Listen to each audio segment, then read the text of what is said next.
ሰላም ውድ የቻናላችን ተከታታዮች ዛሬ በቦሌ ኤድና ሞል ነግዳችሁ ወይም ደግሞ አከራይታችሁ ጥሩ የኪራይ ቫልዩ የምታገኙበትን የንግድ ሱቅ መረጃ ሰጣችኋለሁ። ይሄ ሱቅ የሚገኘው ቦሌ ኤድና ሞል አለምነሽ ፕላዛ ቀጥሎ ነው። ታዲያ አሁን ላይ ደግሞ የተናጠል ዲጂታል ካርታ ተዘጋጅቶላቸው ከካሬ ጀምራችሁ እስከምትፈልጉት የካሬ አማራጭ በቦሌ ኤድና ሞል አለምነሽ ፕላዛ ቀጥሎ አዲስ አበባ ስቴዲየም ፊት ለፊት እየሸጥ ነው የምንገኘው።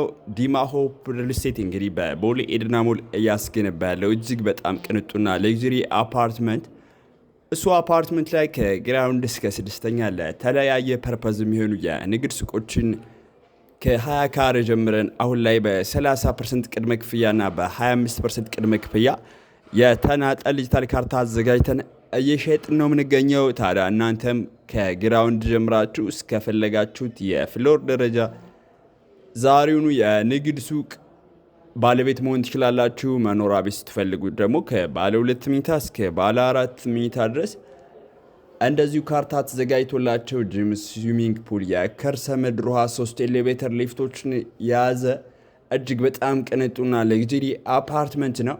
ታዲያ የንግድ ሱቅ ስትፈልጉ ከግራውንድ ላይ አንደኛ ላይ፣ ሁለተኛ፣ ሶስተኛ፣ አራተኛ፣ 5 እና 6ኛ እንዲሁም ለኦፊስና ለተለያየ ፐርፐዝ የሚሆኑ የንግድ ሱቆችን እየሸጥን ነው የምንገኘው። ግራውንድ ላይ ስትፈልጉ ደግሞ ስፔሻሊ ለዲስፕሌይ፣ ለኤሌክትሮኒክስ፣ ለቡቲክ ብቻ ከግራውንድ ጀምራችሁ ከ20 ካሬ ጀምራችሁ የንግድ ሱቆቹን ግራውንድ ላይ ከ20 ካሬ እስከ 186 ካሬ፣ ስድስተኛ ጋር ደግሞ ከ20 ካሬ እስከ 200-300 ካሬ ድረስ አክሰስ ማድረግ የምትችሏቸውን የንግድ ሱቆች በቦሌ ኤድና ሞል ዛሬውኑ ግራውንድና አንደኛ ላይ ሲሆን 30% ቅድመ ክፍያ፣ ሁለተኛ፣ ሶስተኛ እስከ ስድስተኛ ድረስ ደግሞ 25% ቅድመ ክፍያ አስከፍለን አሁን ላይ የተናጠል ዲጂታል ካርታ አዘጋጅተን ከ3 ወር በኋላ የምናስረክባቸውን የንግድ ሱቆች እየሸጥን ነው የምንገኘው።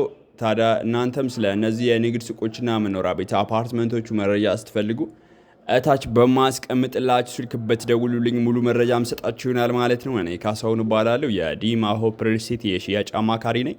ታዲያ የንግድ ሱቆቹ ከምንም በላይ ደግሞ ለኢንቨስትመንት አዋጭ ናቸው። ቦሌ ኤድና ሞል ነው አካባቢው። አዲስ አበባ ስቴዲየም ፊት ለፊት ይኖራል። የ22 መንገድ ወይም ደግሞ ስማርት ሮድ ነው። እዛ ነው እኛ ኢንስቶል የተደረግነው። ታዲያ ከካሬ ጀምራችሁ የንግድ ሱቅ ብትገዙ ጥሩ የኪራይ ቫልዩ ይኖራችኋል ማለት ነው። ጥሩ የኢኮኖሚ እንቅስቃሴ የሚካሄድበት ቦታ ነው ቦሌ ኤድና ሞል። ታዲያ የንግድ ሱቅ ብትገዙ ከምንም በላይ ለኢንቨስትመንት አለያ ደግሞ ነግዳችሁ የምታተርፉበት ቦታ ነው ቦሌ ኤድና ሞል።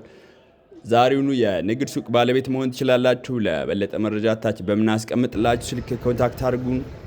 በሌላ ቪዲዮ እስክንገናኝ ሰላሙን